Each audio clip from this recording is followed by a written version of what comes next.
quando nos importamos. Essa noite nós vamos meditar em Josué, capítulo 22, do verso 9 até o 34.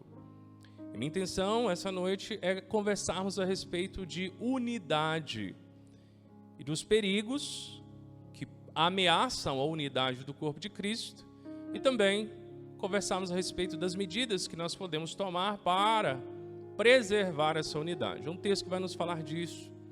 Nós estamos numa parte do livro de Josué em que nós vamos ver consagração. Domingo passado eu dividi o livro em 3 partes. Conquista, da terra, teve a questão das batalhas, Aí depois a segunda parte é a herança, que foi a divisão das terras, que eu passei tudo num domingo só, para ser mais proveitoso para os irmãos, mas encorajando os irmãos depois a retornarem lá e lerem, e meditarem, com certeza vai ser muito bom. E agora nós entramos na parte final do livro, que é a parte responsável de nos fazer entender a questão da consagração. Como esse trecho do livro vai falar a respeito de consagração, de santificação, de separação. Um trecho vai falar sobre isso. E por causa disso, essa noite nós vamos falar sobre o altar. Vai aparecer aqui no texto um altar que vai causar um problemão entre o povo de Deus. Então, como é que eles lidaram com isso? O que ocasionou isso? Enfim, nós estamos no trecho final do livro que vai falar sobre consagração, tá bom? E a ideia é, a partir desse problema que aparece aqui pra gente, nesse capítulo, pensar problemas que acontecem na igreja, nos nossos relacionamentos com Deus, uma série de outras questões que nos atrapalham a caminhar em unidade. E ver no texto qual foi a solução, qual foi a medida apresentada. E a partir disso, nós vermos como em Cristo tudo isso se encaixa. Tá bom? Queridos, vamos orar? Pedir ao Senhor que nos ilumine a consciência, a compreensão. Senhor Deus, obrigado, Senhor, pela oportunidade de estarmos aqui, ouvindo a Tua palavra. Pedimos a iluminação do Teu Espírito na nossa compreensão, no nosso coração. E, Senhor, dirige os nossos corações a uma vida obediente, humilde e grata na Tua presença. Se há alguém aqui, Senhor, que ainda não tomou uma decisão por Cristo Jesus como seu único e suficiente Salvador, clamamos ao Senhor que por meio da Tua palavra e da ação do Teu Espírito nesse coração, venha não apenas ter os seus olhos desvelados para o Evangelho, mas também o seu coração aberto para Ele, a fim de acolher e viver conforme, Senhor, o chamado de Jesus Cristo. É o que pedimos em nome de Jesus. Amém. Sempre tenho deixado, já há algum tempo, acho que isso te ajuda a meditar durante a semana, tenho deixado um versículo para que você possa meditar durante a semana, que nos ajuda a entender bem a mensagem central do texto, E aqui eu quero deixar para vocês essa noite Colossenses 3,15. Colossenses 3,15, que diz: permitam que a paz de Cristo governe o seu coração, pois, como membros do mesmo corpo, vocês são chamados a viver em paz e sejam sempre agradecidos. Esse versículo vai nos falar a respeito de unidade, de paz na igreja, no povo de Deus, de como nós sempre temos que viver essa comunhão e essa unidade pacífica em gratidão. Vai ter muito a ver com o que nós vamos meditar essa noite, um bom versículo para você decorar e você ficar ruminando ele durante a semana. Mensagem central desse texto, nós vamos ver agora na grande ideia. Isso vai te ajudar a captar bem toda a mensagem e também compreender melhor e poder meditar nela. Grande ideia: a unidade do povo de Deus é preservada quando o mal entendido é resolvido com comunicação franca e sábia e reafirmação da fidelidade à aliança. O que eu quero dizer com essa grande ideia? Nós vamos ver aqui que a unidade do povo de Deus, do povo de Israel, ela estava ameaçada de ser quebrada. As tribos que ficavam ao leste do Jordão entenderam mal o que as tribos que ficavam ao oeste do Jordão, as do oeste do Jordão entenderam mal o que as tribos ao leste do Jordão tinham feito. Nós vamos ver que as tribos ao leste, ou seja, fora da terra de Canaã, tinham construído um altar. E aquelas tribos que estavam já dentro da terra de Canaã acharam que isso é um ato de idolatria, foram lá tirar satisfação. E quase que deu briga. Então, nesse sentido, nós vemos que o texto nos traz a possibilidade de uma quebra de unidade. Um mal entendido. E esse mal entendido, a solução para ele, essa noite nós vamos ver, foi uma comunicação franca e sábia, graciosa. Esse foi o meio pelo qual essa unidade foi mantida, foi preservada. E depois disso, houve uma reafirmação da fidelidade à aliança. Então aqui essa grande ideia, a unidade do povo de Deus é preservada quando o mal entendido é resolvido com comunicação franca e sábia e reafirmação da fidelidade à aliança. Meus irmãos, essa noite nós vamos meditar sobre os perigos em relação à unidade do povo de Deus. Quais são os perigos? Eu vou trazer 2 perigos. Nós vamos ver que é a falta de diálogo e a falta de compreensão. Eu vou entrar lá. Esses 2 perigos, eles existem. A partir desse texto nós entendemos que são 2 perigos que podem existir nos nossos relacionamentos com o povo de Deus. Falta de comunicação adequada e falta de diálogo, né? E falta de compreensão. Então você veja que é um problema tanto de quem fala ou de quem faz, como de quem ouve e entende. Né? É um problema nas 2 pontas, tanto de quem comunica, quanto quem recebe a comunicação. Então a gente tem que estar atento, nós vamos falar desse perigo essa noite. Isso serve para tudo, serve para a nossa família, para os nossos relacionamentos no trabalho, né, em outros contextos. Falta de diálogo e falta de compreensão complicam qualquer relacionamento, especialmente dentro do povo de Deus. E nós vamos ver, meus irmãos, também medidas para poder lidar com isso. Vamos falar a respeito de confrontação, como é importante a confrontação, né? A confrontação, ela não é maldade, ela não é falta de amor, muito pelo contrário. Ela não é algo ruim. E também é necessário fazê-la com sabedoria e graça. E nós vamos ver o resultado disso, que é a questão também de celebrar a comunhão. Nós precisamos sempre fazer isso. Então nós vamos caminhar nesse sentido e vamos trazer lições importantes em relação à unidade do povo de Deus. A nossa unidade espiritual, nós como um só povo. O povo de Deus tem sofrido com grandes divisões. Já se tem calculado que existem milhares de denominações cristãs no mundo. E os católicos romanos não estão melhores. Apesar de não fazer parte do nosso ramo, né, da fé cristã, mas eles sempre dizem que a unidade, se você chega perto, não, eles são extremamente divididos também. Toda a cristandade está dividida em milhares de grupos. O católico carismático, muitas das vezes, tem muita dificuldade com o católico tradicional, que tem muita dificuldade com o católico modernista. Né? Tem gente que é fã do Papa Francisco, tem gente que detesta o Papa Francisco, tem gente que diz que o Papa Francisco é o anticristo. Isso tudo dentro do catolicismo. Não estou nem falando dentro do meio evangélico. Então as divisões são muito grandes. No meio evangélico é a mesma coisa. Tem gente que acha que as igrejas que determinam, decretam, são igrejas de Deus. E outras igrejas que estão alicerçadas na palavra sabem que não tem nada a ver com o evangelho. Então a divisão, ela tem se alastrado há séculos na igreja. E até mesmo dentro das igrejas que têm uma visão bíblica, também tem havido divisão. De liderança, de relacionamentos. Ou até mesmo divisões que não se concretizaram numa divisão formal, mas que existem dentro da igreja. Divisões veladas. De relacionamento entre as pessoas. Seja entre irmãos, seja entre famílias que estão na igreja. Então, aqui nós vamos falar a respeito de unidade. E o centro da unidade tem que começar dentro da nossa casa, depois para a igreja local, para que isso depois migre para o corpo de Cristo. Por isso foi muito gostoso participar de eventos como o que a gente teve, né, ontem lá com os homens, porque nós vemos vários homens de várias igrejas que estão unidos com o propósito de serem homens de Deus, homens aprovados na palavra. Né? Isso é bom, isso encoraja, porque o que nos une é Cristo. Não são nomes de denominações e coisas assim, isso tem lá a sua importância, mas não é o primordial. Porque nós sabemos que o evangelho verdadeiro é o evangelho de Cristo. Então, quando nós falamos de unidade, nós estamos falando de algo muito importante para a gente. E nós vamos conversar sobre isso. Vamos tirar lições a respeito dessa questão. Perigos para a unidade e medidas para manter a unidade. Nesse sentido, vamos começar o texto? Nós não vamos ler a partir do verso 1. Porque do verso 1 até o verso 8... é o fechamento daquele trecho da divisão da terra, quando as 2 tribos e mais a meia de Manassés, elas retornam para suas terras, tá bom? Então você vai ver isso aí. Eu vou começar a partir do 9, que vai abrir o próximo trecho. Na verdade, começaria do 10, mas vou abrir do 9 para que a gente possa entender bem o contexto. Então segue comigo aí. Olha o que aconteceu que deu um problemão lá. Josué 22:9 diz: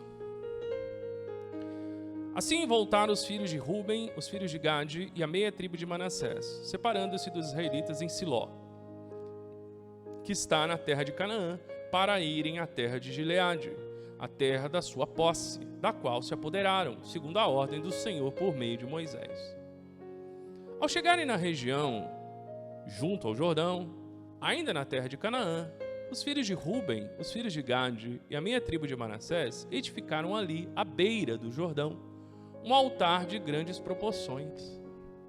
Então fizeram aqui algo que vai gerar problema. E os israelitas ouviram dizer: os filhos de Ruben, os filhos de Gade e a meia tribo de Manassés edificaram o altar na fronteira da terra de Canaã, na região junto ao Jordão, do lado que pertence aos israelitas. Então colocou do outro lado, que não era da terra deles, né? Do lado ali dos israelitas, na margem. Olha o que aconteceu, verso 12. Quando ouviram isto, os israelitas reuniram-se todos em Siló, para irem guerrear contra eles. Então os israelitas enviaram aos filhos de Ruben, aos filhos de Gade e à meia tribo de Manassés, a terra de Gileade, Finéias, filho de Eleazar, o sacerdote. E com ele 10 príncipes, um de cada casa paterna de todas as tribos de Israel. E eles eram chefes de suas casas paternas entre os milhares de Israel. E eles foram falar com os filhos de Ruben, os filhos de Gade, a meia tribo de Manassés, na terra de Gileade. E lhe disseram: assim diz toda a comunidade do Senhor: que desobediência cometeste contra o Deus de Israel, deixando hoje de seguir o Senhor, edificando o altar para vos rebelardes hoje contra o Senhor? Então já chegaram perguntando: o que vocês fizeram? Por que vocês construíram esse altar? Vocês estão se rebelando. Nós acabamos de dominar a terra, vocês já estão fazendo isso? 17. Por acaso foi pouca a maldade cometida em Peora, da qual ainda até o dia de hoje não nos purificamos, apesar de uma praga ter atingido a comunidade do Senhor? Quereis hoje abandonar o Senhor? Se vos rebelar hoje contra o Senhor, amanhã ele derramará sua ira contra toda a comunidade de Israel. Mas se a terra que possuístes está impura, ide para a terra do Senhor, onde está o tabernáculo do Senhor, e adquiri propriedade entre nós. Mas não vos rebeleis contra o Senhor, nem vos rebeleis contra nós, edificando o altar que não seja o altar do Senhor nosso Deus. Não foi assim que Acã, filho de Zerá, pecou no caso do anátema? E não foi por isso que a ira foi derramada sobre toda a comunidade de Israel? E não foi só ele que morreu por causa de sua maldade. Então responderam os filhos de Ruben, os filhos de Gade e a meia tribo de Manassés e disseram aos chefes dos milhares de Israel: o poderoso Deus, o Senhor, o poderoso Deus, o Senhor, ele sabe, e Israel também deve saber. Então quem tinha edificado o altar agora vai responder as perguntas, tá? Se edificamos o altar para abandonarmos o Senhor, ou para oferecer holocausto, a oferta de cereais, ou para oferecer sacrifícios de ofertas pacíficas, que o Senhor mesmo cobre isso de nós. Na verdade, assim procedemos com receio e de propósito, dizendo: amanhã vossos filhos poderiam dizer a nossos filhos: que tendes vós com o Senhor Deus de Israel? Pois o Senhor pôs o Jordão por fronteira entre nós e vós. Ó filhos de Ruben, ó filhos de Gade, não tendes parte com o Senhor. Assim bem poderiam vossos filhos fazer com que os nossos filhos deixassem de temer o Senhor. Por isso dissemos: edifiquemos agora o altar, não para holocausto, nem para sacrifício, seria para pecado, né? Mas para que nos sirva de testemunho entre nós e vós, e entre as nossas gerações posteriores, para podermos cultuar ao Senhor e diante dele com os nossos holocaustos, com os nossos sacrifícios e com nossas ofertas pacíficas, para que vossos filhos não digam amanhã a nossos filhos: não tendes parte no Senhor. Assim dissemos, quando amanhã disserem isso a nós ou às nossas gerações, então diremos: vede o modelo do altar do Senhor que os nossos pais fizeram, não para holocausto, nem para sacrifício, mas para testemunho entre nós e vós. Longe esteja de nós nos rebelarmos contra o Senhor ou abandoná-lo hoje, edificando altar para o holocausto, oferta de cereais ou sacrifício, que não seja o altar do Senhor, nosso Deus, que está perante o seu tabernáculo. Então eles explicaram: Gente, tem um mal entendido aqui. A gente não fez o altar para isso que vocês estão falando. Vocês não entenderam nada. Então aqui tem um mal entendido. Tá? A gente vê isso aí no texto. Quando Finéias, o sacerdote, os príncipes da comunidade, os chefes dos milhares de Israel que estavam com ele, ouviram as palavras que lhes disseram os filhos de Rúben, os filhos de Gade, os filhos de Manassés, ficaram satisfeitos. Então disse Finéias, filho de Eleazar, o sacerdote, os filhos de Rúben, os filhos de Gade, os filhos de Manassés: hoje sabemos que o Senhor está no meio de nós, porque não desobedecestes ao Senhor, agora livrastes aos israelitas da mão do Senhor. Vamos começar até aqui e depois a gente vai fazer o fechamento. Então, quais são os perigos que a gente percebe aqui nesse texto, meus irmãos? 2 perigos. A armadilha da falta de diálogo e a falta de compreensão. Essas 2 tribos de Rúben e de Gade, mais a meia tribo de Manassés, quando estavam voltando para a parte da terra deles, já atravessando o Jordão, eles tiveram uma boa intenção. O texto deixa claro, eles não pensaram em fazer algo idólatra ou rebelde. Eles estavam tão felizes, tão alegres e tão preocupados em poder cuidar e passar esse legado para a próxima geração, que eles tomaram a iniciativa de construir um altar para que no futuro não houvesse nenhum tipo de divisão ou dificuldade entre os descendentes deles, que ficavam ao leste do Jordão, com aqueles que ficavam ao oeste. Então eles tiveram uma intenção piedosa, eles não tiveram uma intenção má. Só que, infelizmente, eles acabaram errando no quê? Falta de diálogo. Eles não tinham contado para as outras tribos que eles iriam fazer isso. Eles poderiam ter tido essa ideia, enviado alguém para avisar outros irmãos: ó, nós vamos fazer, mas antes de fazer a gente está avisando para que vocês entendam correto. E se a gente der uma olhada aqui, partindo da palavra de Deus, a gente vai ver que o que eles estavam tentando fazer era uma cópia do altar que existia em Siló, tá?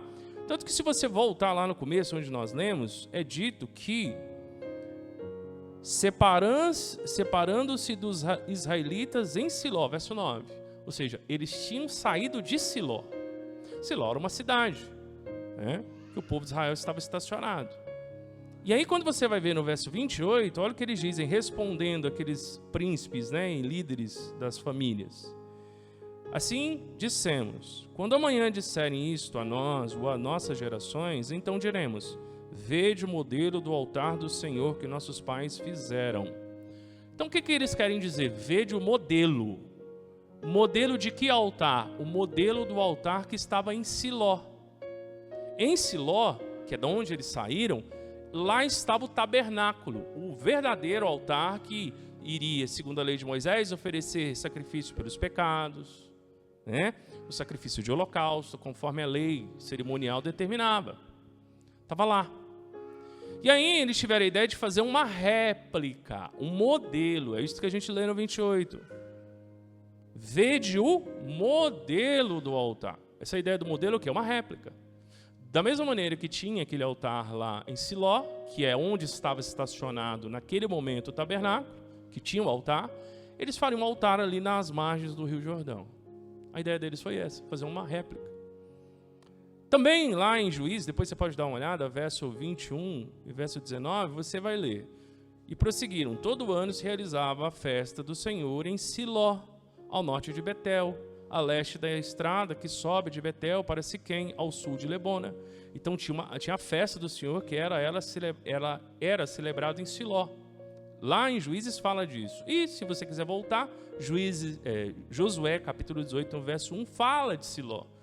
Josué 18:1 diz: depois de conquistar a terra, toda a comunidade dos israelitas reuniu-se em Siló e ali armou a tenda da revelação.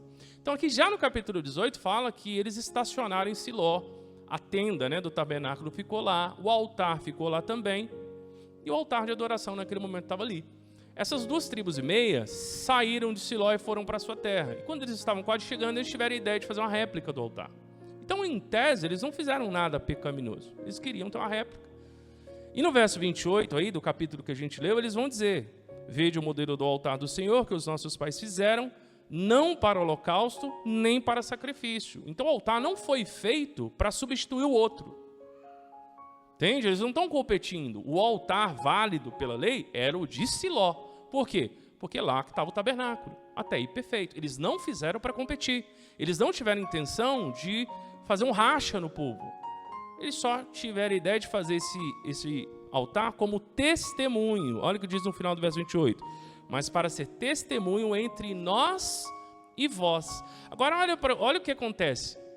Eles fizeram o altar como símbolo de unidade. Eles queriam que aquele altar simbolizasse a unidade que havia entre as tribos que estavam em Canaã com eles que estavam fora de Canaã. Era para ser um testemunho, um símbolo de unidade, de união. E quem estava lá em Canaã entendeu que era um símbolo de divisão. Entenderam? Olha que confusão que um altar causou. As 2 tribos e meia fizeram altar para poder celebrar a comunhão. E os outros entenderam que era a divisão. E aí deu um problemão, porque tiveram que enviar representantes para ir nessas tribos e chamar eles, a atenção. E nenhum dos 2 lados está totalmente errado. Mas nenhum dos 2 lados também não está totalmente certo. Em alguns pontos. E isso nos ensina muito, meus irmãos. No povo de Deus, esse tipo de coisa acontece. Até hoje. Problema de comunicação e problema de compreensão. Poderia ter causado uma divisão. Mas é interessante que os 2 lados também agiram certo na hora da conversa. Isso nos encoraja muito. E nós vamos caminhar nesse sentido. Então, meus irmãos, nós vemos que o mal entendido ele foi iniciado por aqueles que construíram. E quem foi lá, que foi o representante das tribos, não estava errado de ter ido lá. Dá uma olhada, se você deseja, lá em Deuteronômio 12, verso 1 ao 4. Deuteronômio 12, do verso 1 ao 4, nós vemos que Deus tinha proibido construir altares paralelos ou em pé de igualdade com o dele, ou altares ligados ou com práticas pagãs. Se você der uma lida aí, você vai ver. São estes os estatutos e os preceitos aos quais tereis cuidado de obedecer na terra que o Senhor, Deus de vossos pais, vos deu para possuirdes por todos os dias que viverdes sobre elas. Certamente destruirei todos os lugares onde as nações que subjugareis cultuaram os seus deuses, sobre as altas montanhas, sobre as colinas e debaixo de toda árvore frondosa. Demolirei seus altares. Quebrarei suas colunas sagradas, queimarei seus acerins, derrubarei as imagens esculpidas dos seus deuses e apagareis o seu nome daquele lugar. Não os imitareis quando cultuardes o Senhor vosso Deus. Então ele tinha dito que não é para ter outros altares, principalmente altares pagãos. Quando eles ouviram falar que aquelas 2 tribos e meia tinham construído o altar, acendeu a luzinha de alerta na cabeça deles. Senhor, mas peraí. A lei de Moisés diz que não pode construir altar. O que eles estão construindo altar? Está errado isso aí. E foram lá. Então eles foram zelosos. Nesse ponto eles não erraram. Eles foram zelosos, eles foram lá e foram confrontar. Olha, vocês sabem que não pode construir altar. Por que vocês estão construindo esse altar? Né? Então nesse ponto eles não estavam errados. Os israelitas, eles estavam certos, na verdade. Eles não estavam errados. Depois você pode... dá uma olhada lá em Deuteronômio 13, verso 12 a 18, vai confirmar isso aí. Então, o que nós vemos, principalmente do verso 21 até o verso 29, que nós já lemos aí de Josué 22, é que a motivação daquelas 2 tribos e meia não era má, não era algo mal. Na verdade, era até uma motivação piedosa, apesar de não ter na lei, dizendo que era para fazer aquilo, mas... enfim, não foi algo que eles fizeram por pecado, ou por idolatria, ou por divisão. A motivação foi até piedosa. Eles estavam preocupados com as próximas gerações. Mas sabe o que faltou, meus irmãos? Comunicação. Faltou isso. Faltou comunicação. E há algo interessante para a gente pensar. Entre a intenção e o gesto, há um abismo. Sabia? Às vezes a pessoa ela tem uma intenção, mas a maneira como essa intenção é entendida no gesto faz com que quem vê entenda errado. É isso que quer dizer esse ditado popular. Entre a intenção e o gesto há um abismo. E é isso que a gente vê aqui. Eles tiveram uma intenção, mas que, como gesto, foi compreendido de uma maneira totalmente diferente. E aí isso nos faz pensar a respeito dos perigos da falta de diálogo e da falta de compreensão, tanto de quem comunica quanto de quem entende. A gente tem que tomar muito cuidado com isso. Você já se envolveu em problemas por problema de comunicação? Você quis dizer uma coisa, a pessoa entendeu outra. Você fez algo por uma motivação, a pessoa entendeu totalmente diferente. É o que está aqui. No nosso casamento, para quem é casado assim, né? Os relacionamentos que nós temos, os diversos âmbitos assim.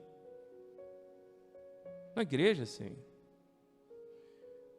Pensando essa primeira lição a respeito do perigo da falta de comunicação, da falta, né, de diálogo e da falta de compreensão, algumas coisas que a gente precisa trazer para a nossa vida. Primeira, coração piedoso não evita mal entendido.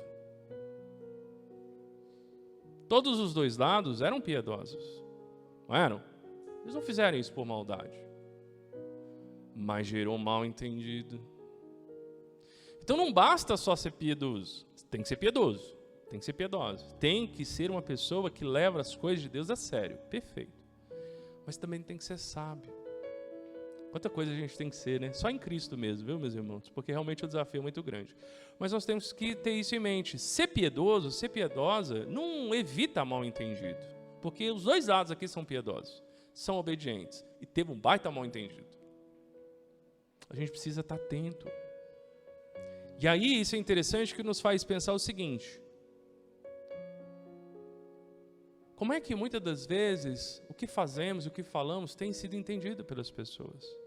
Talvez para você não tenha problema, mas é bom você se certificar de como as pessoas estão entendendo as coisas da sua vida. Esse é um problema que eu tenho, um desafio que eu tenho. Eu subo de um púlpito, ou eu estou dando aula, ou eu dou uma palavra para a igreja. Tudo bem que só Deus conhece o coração da gente totalmente. A esposa da gente conhece 99%, né? Mas só Deus conhece completamente o nosso coração. Mas assim, de testemunho sincero, eu posso dizer que tudo que eu faço com boa intenção. E imagino que os irmãos façam isso também. Não penso o contrário. Mesmo que não seja isso, mas entendo e penso e quero pensar que quando os irmãos tomam iniciativas ou dizem o que dizem, estão fazendo isso com boa intenção. Estão fazendo isso com piedade, levando as coisas de Deus a sério. Mas isso não evita que haja mal entendido. E mal entendido, se não é resolvido e aí é aprofundado, cria um fosso que separa corações, separa pessoas. Nós temos que estar atentos com isso. Como é que as pessoas estão entendendo o nosso viver? Como é que as pessoas estão entendendo o que nós estamos falando para elas? Então, nesse sentido, algo que eu tenho buscado crescer no Senhor e sempre oro e peço que Ele me ajude é clareza. Não só de palavras, mas como de atitude. Porque senão eu posso prejudicar o meu testemunho, inclusive o meu ministério e o meu trabalho, por causa de má comunicação ou mau testemunho. O nosso alvo sempre é testemunhar a respeito de Jesus Cristo, né? O nosso alvo é esse. Uma outra coisa que nós temos que pensar, meus irmãos, comunicação cuidadosa evita muitos males. Muitos males. Dá uma olhada comigo em 2 versículos de Provérbios. Provérbios 13 e 17 fala a respeito de pessoas más que levam comunicação. O mensageiro perverso faz cair no mal. Provérbios 13 e 17. Mas o embaixador fiel traz saúde. O que esse verso quer dizer? Nós temos que estar atentos porque quando a gente escolhe alguém ímpio, mau ou mal motivado para levar uma mensagem, aqui diz que esse coração, essa disposição faz cair no mal. Então, o que está nos ensinando esse versículo? Às vezes a mensagem não é má, mas a maneira como ela é apresentada, por causa do coração de quem leva, faz com que ela se torne. Então, o que eu quero trazer para isso que nós estamos dizendo, né? Pensando essa noite. Eles não fizeram algo mal em si, mas a maneira como foi feito comunicou mal e quase causou um problema.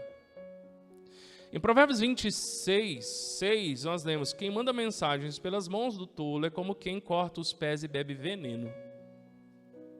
Versículo interessante, né? Ou seja, nós temos que tomar cuidado porque o tolo ele não sabe comunicar uma mensagem, porque ele é tolo. Então, se nós quisermos comunicar algo e agirmos com tolice, o que vai acontecer é que a gente não vai conseguir comunicar bem. Então, nós temos que estar atentos a como o nosso testemunho reflete os valores ao que nós queremos passar e como nós transmitimos o que falamos. E isso é um baita desafio dentro da nossa casa com os nossos filhos, para quem tem filho, né? Ou está investindo na vida aí de um jovem, de uma criança. Porque eles percebem não só o que a gente fala, mas o que a gente faz. E eles conseguem perceber discrepância. E na cabeça deles, se você já vivenciou isso aí, pai, mas pode fazer isso? Ou então, vem de uma maneira um pouco mais branda, né? Mãe, pode fazer isso? Então não está nos acusando diretamente, mas na cabecinha deles está como? Está um conflito entre o que fala e o que faz. Então tem que estar atento. Porque esse problema de comunicação gera muito, muito ruído. Uma outra coisa que nós temos que pensar, meus irmãos, a partir dessa primeira lição, a motivação deles era a unidade. Mas foi compreendido como uma divisão na adoração. Então, o que eu disse? Eles construíram um altar para representar a unidade. E o pessoal entendeu que era divisão. Olha que problema. Eles queriam comunicar uma coisa e quem entendeu, entendeu outra. O completo oposto. Entendeu? O completo oposto. Então, cuidado. Tanto eu quanto você. Porque a mensagem recebida é mais importante do que a mensagem enviada. Ela é mais importante. A gente tem que certificar que quem recebeu, recebeu certo. Agora aqui, só um parênteses. A gente é responsável pelo que a gente fala ou pelo que a gente faz. Mas a gente não é totalmente responsável pelo que as pessoas entendem. Tá? Porque senão a gente também lança um peso sobre nós e também nós temos que entender que o sentido das palavras não estão nas pessoas. Perdão, o sentido das palavras o sentido das palavras está nas pessoas e não nas palavras. O sentido das palavras, muitas das vezes, está nas pessoas e não nas palavras. O que isso quer dizer? Você disse A, a pessoa entendeu B. Por quê? Muitas das vezes é por causa da disposição de coração da pessoa e, inclusive, até má vontade de querer entender B. Isso acontece muito em relacionamento conjugal. É uma disposição de coração de dizer A e o cônjuge entende B. Disposição de coração. Então, tende a haver uma disposição de coração não só de comunicar bem, mas também de compreender bem. E por isso que essa primeira lição é importante. Porque ela fala a respeito disso. Não só de comunicar, diálogo, mas também de entender. E se por acaso quem comunicou não foi claro, quem está entendendo tem que buscar criar pontos também para ter a sua dúvida sanada. Quando a gente não quer entender as coisas, não tem quem explique. Não é assim? Quando ele não quer entender, não tem quem explique. Você explica uma coisa, explicar outra, desenha, e a pessoa ainda não entende. Por quê? Porque também tem a questão do coração. A gente tem que tomar cuidado com isso.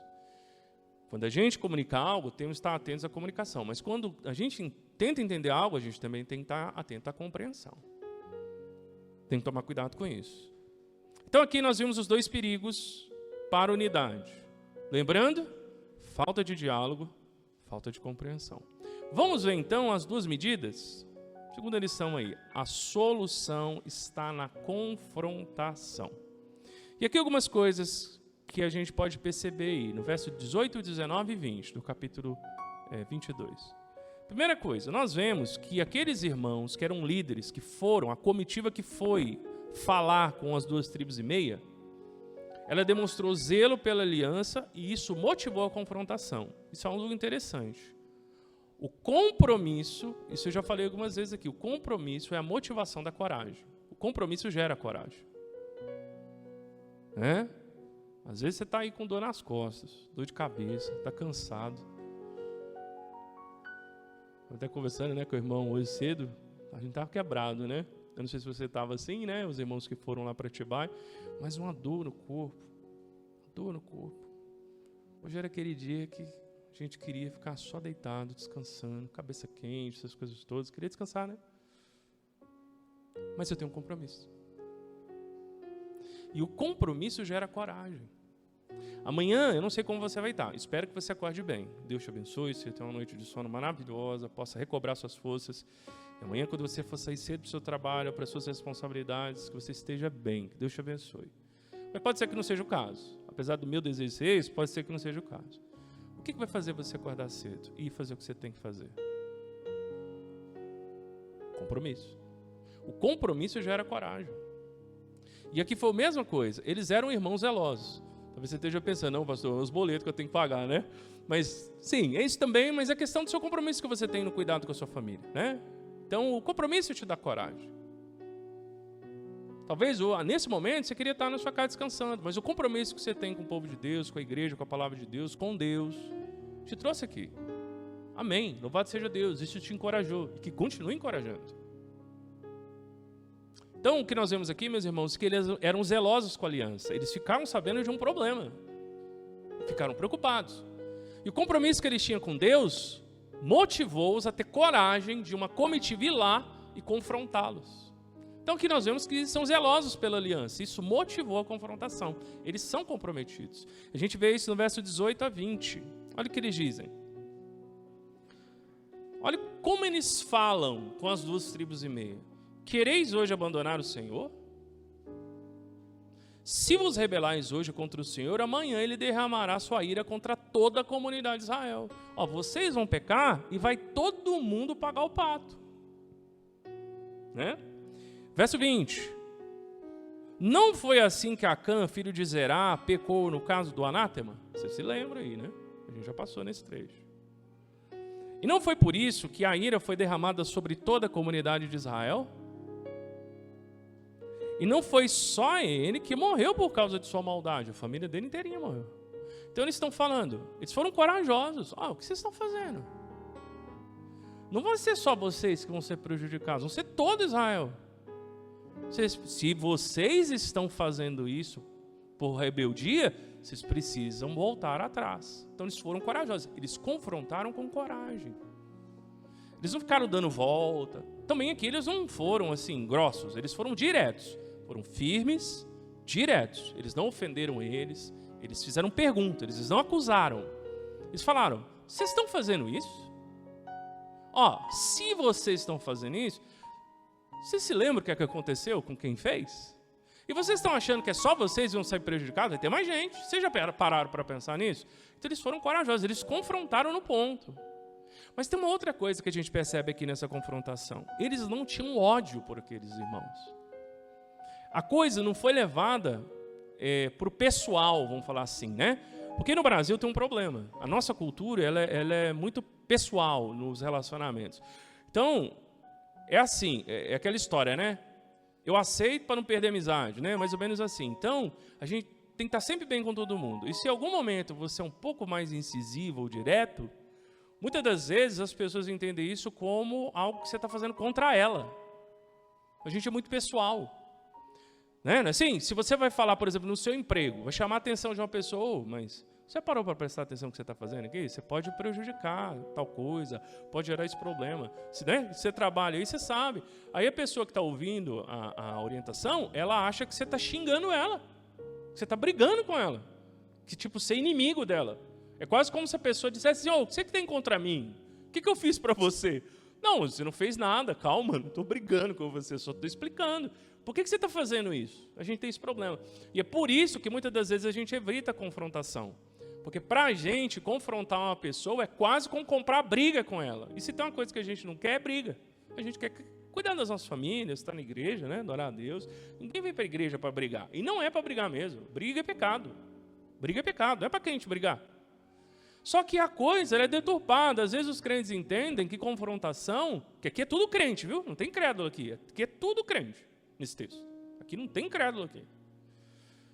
No nosso contexto, muitas das vezes, eu acho que em outros lugares assim também, mas vou falar do contexto que a gente vivencia, o que eu vejo, né? Não só aqui, em outros lugares é a mesma coisa, gente. Se você conversar com crente de outros lugares, vai ser o mesmo problema. Parece que se confrontar, tipo, você está afrontando a pessoa. Entendeu? A coisa vai para o pessoal. E aí, porque a gente não quer ter problema, a gente não confronta. Mas o que ia acontecer? E se fosse pecado, realmente? E se eles tivessem feito altar para dividir? Se eles não confrontassem, o que ia acontecer? Ia acontecer o que eles disseram aqui na confrontação. Eles iam sair prejudicados, eles poderiam inclusive morrer. Alguns desses daqui poderiam morrer, porque era assim que Deus estava lidando com eles. Então o que eles fizeram? Não, a confrontação é um desafio, mas precisa ser feito, porque é o correto, e inclusive é o mais inteligente. Porque se por acaso eles estão fazendo isso, que arca as consequências deles, não a gente. Eles que têm que arcar as consequências, não é a gente que tem que arcar. Então eles tomaram a decisão certa, confrontaram. Mas aí no verso 19 a gente vê que eles não têm ódio deles, eles não são inimigos deles. Muito pelo contrário, eles têm um coração gracioso. Olha o que diz o verso 19. Mas se a terra que possuístes está impura, ide para a terra do Senhor, onde está o tabernáculo do Senhor. Olha que interessante.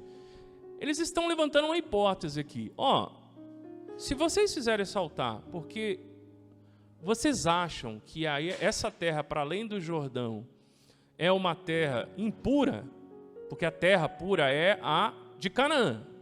Então a de Canaã é pura. Mas essa impura, se o problema é esse, então vem para cá. Olha que interessante. Eles convidam aqueles irmãos israelitas a vir e tomar parte na parte deles. Eles estão cedendo, eles estão abertos a ceder território da terra deles, para que aqueles irmãos não pequem contra o Senhor. Olha que interessante. Eles querem ajudar aqueles irmãos, caso seja esse o problema. O problema é esse, o problema é que a terra que vocês estão impura, não seja por isso. Destrói esse altar aí e vem para o nosso lado. Pode vir, mas não faz o que vocês estão fazendo, não. Por favor. É mais ou menos quando a gente vai confrontar uma pessoa em amor e fala assim, olha, você precisa de ajuda? O que você precisa de ajuda? O que você quer que eu te ajude? Para você não fazer isso. Para de fazer isso. Eu vou te ajudar. Qual que é a sua necessidade? E aí, a gente vê isso aí. Final do verso 19 diz, e adquirir propriedade entre nós. Mas não vos rebeleis contra o Senhor, nem vos rebeleis contra nós, edificando um altar que não seja o altar do Senhor nosso Deus. Então aqui nós vemos uma motivação de ajudar. Ajudar a não pecar. Ajudar a não se rebelar. Eles têm um coração gracioso. Eles têm um coração misericordioso. Eles querem que aqueles irmãos não pequem contra o Senhor. Só que eles ainda não sabem. Então o que a gente vê aqui, meus irmãos? Uma confrontação franca, direta, objetiva, mas graciosa. A disposição de coração deles era fazer com que aqueles irmãos não pecassem, eles se arrependessem do pecado e parassem de pecar, mesmo que eles não soubessem completamente qual era toda a motivação. Mas eles se colocaram numa posição de ser a solução e não o problema. Isso é interessante. Muitas das vezes nós podemos ter um zelo para com as coisas de Deus, mas sem sabedoria e sem graça. E nós vamos ver que isso é tão ruim quanto não ter zelo nenhum. Aqui eu achei interessante o comentário desse autor, George Bush, que não é o presidente não, tá bom? Um exemplo nobre de moderação, paciência e bondade brota dessa conduta, que ele está descrevendo esse trecho, que eu acabei de ler, né? Quantas rixas infelizes poderiam ser evitadas por meio de precauções semelhantes? Simplesmente perguntando calmamente qual o significado da questão da ofensa. Então, em vez de chegar brigando, enfim, já criando um caos, por que a gente não chega com calma e pergunta o que está acontecendo? E a gente vai ver que quem ouviu a pergunta responde com calma também. Tá? Ele continua. Quão frequentemente algumas poucas palavras de explicação franca sufocam a semente das mais iracundas controvérsias, brigas violentas e perseguições amargas. Ao simplesmente adotar a conduta prudente de Israel nessa ocasião, famílias, igrejas e comunidades podem, em inúmeras circunstâncias, evitar muita inveja, inimizade, discórdia, guerras e derramamento de sangue. Ou seja, se nós estivéssemos mais abertos a conversar de maneira franca e com sabedoria e graça, e outros estivessem mais abertos a ouvir também de maneira aberta e graciosa, porque tem que ter graça para falar e tem que ter graça para ouvir. Com certeza, muitos conflitos não existiriam nos nossos lares, no nosso trabalho, na nossa família e na igreja. Então você veja que quando um está disposto a falar e o outro não está disposto a ouvir, muita confusão acontece. Esse texto nos ensina a pensar sobre isso. Aplicando para as nossas vidas, meus irmãos, essa primeira medida, a confrontação, né, como solução. A confrontação deve ser pautada pelo chamado ao arrependimento e alerta das consequências. Foi isso que eles fizeram no verso 18, 19 e 20. Eles chamaram aqueles irmãos ao arrependimento. Se vocês estão pecando, vocês precisam se arrepender disso aí. Então não foi no pessoal. Eles não se acharam melhores do que os outros, ou se acharam mais santos do que os outros, ou mais puros do que os outros. Eles foram no problema e disseram, olha, se vocês estão fazendo isso, vocês precisam reconhecer que isso é errado. Mas além disso, eles alertaram para as consequências. Se vocês estão fazendo isso, vai ter consequência. E é justamente isso que a gente tem buscado fazer aqui na igreja. Quando eu estou pregando, estou ensinando e outros irmãos estão fazendo isso, a ideia não é massacrar os irmãos com seus pecados, mas chamar o arrependimento genuíno e chamar a compreensão das consequências desses pecados. E isso é um ato de amor, meus irmãos. Quando aqueles irmãos saíram das terras deles e foram cara a cara confrontar 2,5 tribos, eles foram fazer isso, primeiro porque eles amavam a Deus, e segundo porque eles amavam esses irmãos. E esse amor fica evidenciado no verso 19, porque eles colocam uma possibilidade de ajuda e de solução, caso esse seja o problema. Eles amavam esses irmãos. E no final do texto a gente vai ver que realmente isso acontecia. Meus irmãos, o zelo espiritual deve vir acompanhado de sabedoria e dedicação. Ou seja, se temos de ter zelo para com as coisas de Deus, principalmente nessa questão da confrontação, da exortação, isso tem que ser com sabedoria e dedicação. Em Romanos 12, 8, a gente lê.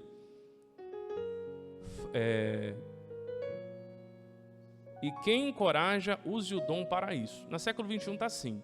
Eu gosto muito, porque ela está mais próxima do original, eu gosto muito da versão da Almeida que fala, e quem exorte, faça com dedicação.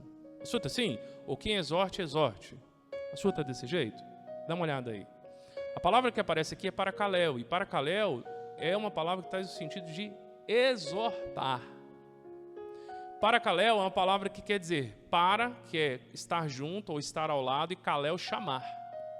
Então, quer dizer paracaléu? Chamar de lado. É isso que quer dizer, chamar de lado. Sabe aquela pessoa? Né? Fala assim, ô irmão, vem aqui. Chama de ladinho, sabe? Chama de ladinho aqui. Meu irmão, então, o que é isso aqui? Entendeu? Você dá aquela chamadinha de ladinho, é exortação. Então aqui nós vemos, quem vai exortar, quem tem sido capacitado pelo Senhor para isso, isso daqui na verdade é para todo crente, tá? Não é só para quem tem o dom não, mas aqui nós vemos em específico pessoas que o Senhor tem capacitado. Eu creio que são aqueles que têm se dedicado, o Senhor tem dado mais coragem, força para crescer nisso. É para fazer isso e continuar fazendo com dedicação, buscando sabedoria. Precisa disso, gente. Não é só para... Aqui no verso 8 do Romanos 12 diz, e para os pastores que exortam. Está escrito isso? Não, é para os crentes, incluindo pastores. Uma outra coisa, o fanatismo ele é filho do zelo com a insensatez. Pessoas que têm muito zelo, mas é totalmente tolo, faz as coisas tudo errado, sem querer buscar fazer do jeito bíblico. E esse que é o problema dos judeus até hoje. Muito zelo com muita cegueira. E não sou eu que diz isso não, tá? É o apóstolo Paulo que diz. O grande problema dos judeus hoje, os judeus ligados, essa linha que rejeita Jesus como Messias, o problema deles é que eles têm muito zelo e cegueira total. Olha o que ele diz lá em Romanos 10, verso 2 e 3, referente aos judeus. Porque posso testemunhar de que eles quem? Aí depois quando você vai ler no capítulo 10, você vai ver que ele está falando dos israelitas, dos judeus. Que eles têm zelo por Deus. Eles têm zelo. Porque Paulo era um judeu também, um fariseu. Mas não com entendimento. Pois não reconhecendo a justiça de Deus e procurando estabelecer a sua própria, não se sujeitaram à justiça de Deus. Esse daqui é o retrato do legalista. Ele é extremamente zeloso, a tal ponto que até acrescenta normas que a Bíblia não traz e não tem nenhuma compreensão. E sabe o que isso vira? Fanatismo. Isso vira fanatismo. E tem igrejas fanáticas, lotado de fanáticos, que vai exortar por causa de fanatismo, não por causa de graça, de amor e de fidelidade para com Deus. É fanatismo. Porque, meus irmãos, o fanatismo ele é filho do zelo com insensatez. Quando você junta zelo com insensatez, você gera fanatismo, você gera legalismo, gera cegueira espiritual. São pessoas que machucam outras em nome do zelo. Algo que eu sempre peço a Deus é que me dê um coração zeloso, mas também um coração sábio e gracioso. Jesus não foi fanático, apesar do mundo dizer isso. Os discípulos dele também não foram fanáticos. Muito pelo contrário, nós somos chamados a ser zelosos com as coisas de Deus, mas com o coração encharcado de graça. E sem buscar sabedoria. Nesse sentido, meus irmãos, o zelo sem a graça já feriu mais pessoas do que se imagina. Feriu muita gente. Nós sempre temos que ter esse temor, não apenas de quem confronta, mas também de quem muitas das vezes cobra a confrontação. A gente vê a situação espiritual de muitas igrejas hoje. E quem ama o Senhor, ama a igreja e tem zelo para com as coisas de Deus, fica com o coração compungido. O coração fica apertado, vendo a situação espiritual de muitas igrejas. Inclusive igrejas sem pastor. Ou igrejas que têm sofrido por uma série de dificuldades. Nosso coração fica, né? Eu não sei se você já viu esses perfis aí de rede social que fazendo recortes de abominações que acontecem nas igrejas. E às vezes a gente acha até engraçado, mas a verdade é que era pra gente, na verdade, é chorar, não é de rir, é de tristeza, frente às coisas que acontecem. Mas se nós também tivermos um coração extremamente zeloso, sem esse coração de Deus, nós vamos fazer o certo do jeito errado. E o certo do jeito errado é um outro nome para chamar errado. Né? Temos que estar atentos a isso aí. E é o que justamente a gente vê em Gálatas 6:1. Olha o que diz lá em Gálatas 6:1. Irmãos, se alguém for surpreendido em algum pecado, vós que sois espirituais. O que quer dizer sois espirituais? Não é que existe uma casta superior. Não, aqueles que são guiados pelo Espírito Santo. É isso. Alguma pessoa está sendo guiada pelo Espírito Santo, está sendo capacitada pelo Espírito Santo, né? Está sensível à ação do Espírito Santo. Então, vocês que são conduzidos pelo Espírito Santo, se eu não me engano, até a NVT traz essa versão, que ajuda a entender um pouco melhor. Deveis restaurar essas pessoas com espírito de humildade. Espírito de humildade. E cuida de ti mesmo para que não sejas tentado também. Então você veja que quem confronta também precisa cuidar do próprio coração. E muitas das vezes vai precisar ser confrontado também. Porque quem confronta também pode cair. Então a dinâmica da igreja é confrontando o outro com sabedoria e graça. Porque assim, quem está de pé, ergue quem está sentado ou caído. E no processo, essa pessoa também é fortalecida para que ela não caia. Agora, quando ninguém confronta ninguém, o final dessa história é todo mundo deitado. E tem ninguém para se levantar. Então, é algo que nos faz pensar a respeito da confrontação. A confrontação é a solução para suportar, manter, preservar a unidade quando há problema de mal entendido ou problema de relacionamento. E a segunda medida e última, meus irmãos, que eu quero ver com vocês é a celebração da comunhão espiritual. E aí vai estar no trecho final, verso 32. Assim Finéias, filho de Eleazar, o sacerdote, e os príncipes deixaram os filhos de Ruben e os filhos de Gade, deixaram os filhos de Ruben e de Gade, e voltaram da terra de Gileade para a terra de Canaã, aos israelitas, e relataram a resposta a eles. Com isso, os israelitas ficaram satisfeitos e louvaram a Deus. Não falaram mais em guerrear contra eles para destruírem a terra em que os filhos de Ruben e os filhos de Gade habitavam. E os filhos de Ruben e os filhos de Gade chamaram o altar de testemunho, pois disseram, é um testemunho entre nós de que o Senhor é Deus. Ou seja, eles aceitaram aquele altar como um memorial, um testemunho. Aquele seria um memorial de que tanto as tribos que estavam ao oeste do Jordão, quanto as tribos que estavam ao leste do Jordão, era um só povo que adorava o mesmo Deus e que andava em fidelidade para com ele. Então você veja que a partir da confrontação, a partir da conversa, a partir da compreensão, e quando se sana o mal entendido, há unidade. E essa unidade, ela produz o quê? Louvor. Ela produz adoração. A compreensão correta leva à unidade. E a colaboração de cada parte traz a bênção para o todo. Quando cada um cumpre o seu papel, quando há colaboração, quando há boa vontade, tanto para confrontar quanto para ouvir e se acertar, isso gera unidade. E no final isso vai produzir louvor, que é justamente o que a gente percebe aí no texto. Olha o que diz aí no verso 31. Hoje sabemos que o Senhor está no meio de nós, porque não desobedecestes ao Senhor. E a gente vê, meus irmãos, que quando eles entenderam isso, eles louvaram a Deus. Eles agradeceram o Senhor. Essa prestação de contas, esse acerto de vida produziu adoração no povo. E é justamente isso que ocorre. Às vezes a gente acha que conversar e acertar os ponteiros vai provocar divisão. Vai provocar divisão se a gente faz as coisas do jeito errado, com a motivação errada. Nas duas partes. Quando há boa vontade, há interesse de caminhar junto e interesse de preservar a unidade do povo de Deus, isso não vai provocar divisão. Muito pelo contrário, isso vai manter a unidade.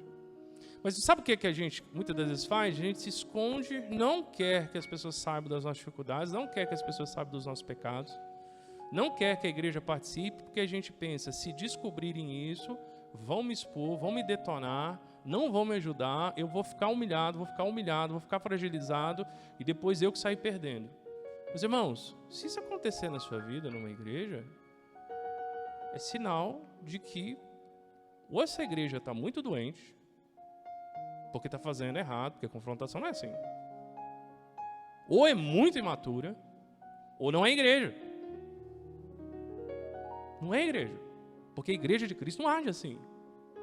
Não age. Tem lugares por aí que fazem essas coisas, mas ou é totalmente imaturo, totalmente equivocado, ou às vezes nem igreja é. Nem igreja é. Aí, obviamente, vai fazer errado, né? Agora, se somos uma igreja do Senhor, se somos povo de Deus, por mais que às vezes erremos uma coisa ou outra, nós temos que entender que a igreja é um recurso do Senhor para o nosso crescimento e para que nós possamos crescer unidade. A gente precisa vencer esse medo.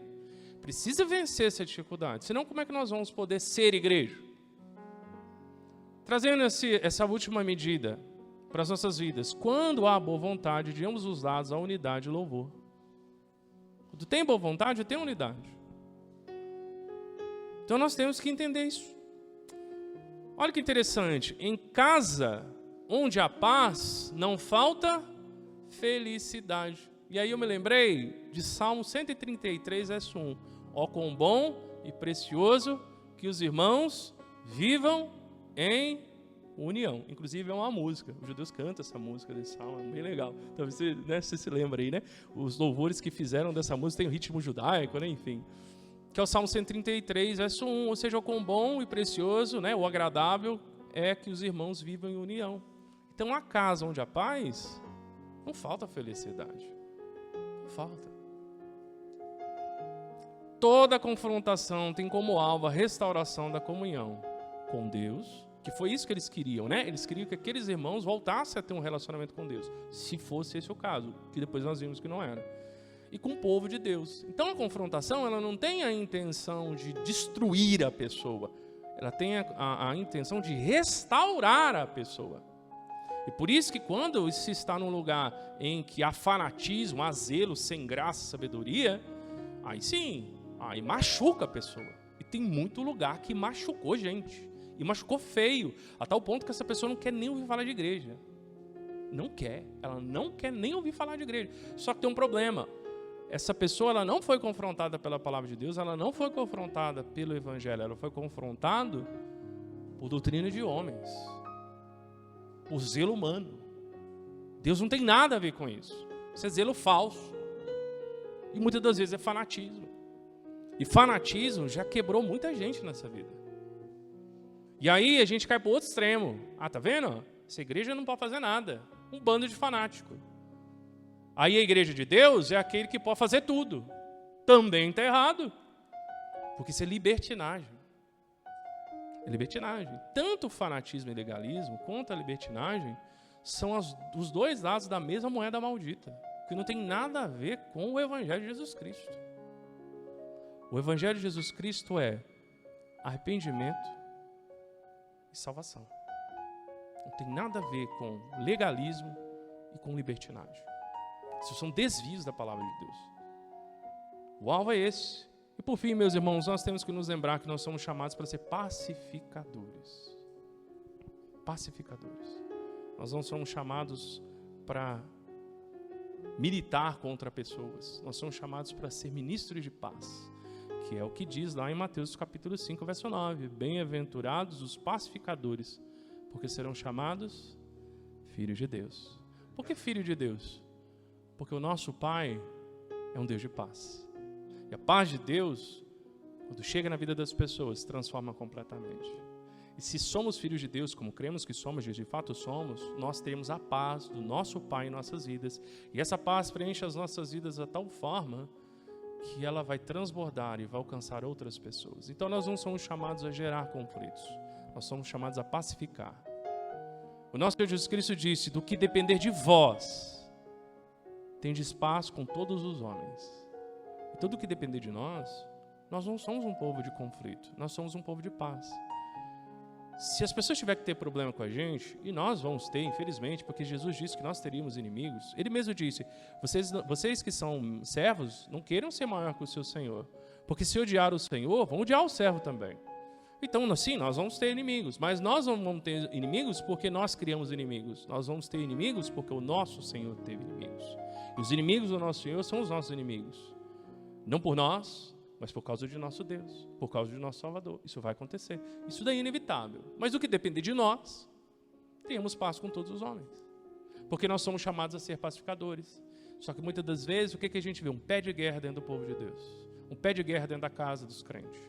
Não é para ser assim. Pode ser que a sua família, não por uma situação sua, mas, enfim, coisas que extrapolam, acabaram criando conflitos, provavelmente porque você segue a Jesus Cristo. Ok, isso daí infelizmente também é inevitável, é o que eu acabei de dizer. Se odiar o nosso Senhor, vão nos odiar também. Mas o que depende de nós vamos buscar ter paz com todos, porque nós somos pacificadores. A partir desse texto, olhando para Cristo, meus irmãos, nós devemos entender que Jesus Cristo, ele provê para o seu corpo, que é a igreja, todos os recursos espirituais necessários para a manutenção da pureza e comunhão. Ele nos dá a palavra, ele nos dá a possibilidade de exortação, confrontação, aconselhamento, edificação, ensino, encorajamento, oração, pastoreio, discipulado, disciplina bíblica. Quantos recursos nós não temos? Os dons e capacidade que ele nos dá. Então, tudo que a gente precisa para manter a unidade da igreja, a começar pelo Espírito Santo de Deus que habita em nós temos. Não faltou recurso. Da parte de Deus, não. Então, o ponto é, nós estamos utilizando isso. E a base da nossa unidade não é a nossa história de vida. Porque eu já falei isso algumas vezes. Aqui, cada um, muitas das vezes, tem uma história de vida, um contexto. A base da nossa unidade é a reconciliação que nós temos em Cristo Jesus. Porque Deus, o Pai, por meio do seu Filho, Jesus Cristo, ele reconcilia consigo todo o mundo. Cristo é o fundamento da nossa comunhão. O que nos une como irmãos não é o nosso histórico de vida. Pode ser até que isso seja verdade na vida de um, de outro, algumas experiências que nos aproximam, afinidades, que acontecem, mas a base da nossa comunhão não é isso. A base da nossa comunhão é Jesus Cristo e a reconciliação que o Pai faz nele. Então, por meio de Cristo, nós temos unidade. E se isso acontece, se isso é possível por meio de Cristo, meu irmão, minha irmã, a gente precisa preservar essa unidade, essa comunhão uns com os outros. Pode ser que surjam maus entendidos, más compreensões. O que a gente precisa fazer? Sanar isso. O Senhor tem nos dado todos os recursos para fazer isso. Tanto para confrontar, quanto para ser confrontado. Tanto para falar, quanto para entender. O que nós precisamos é ter um só coração em Cristo.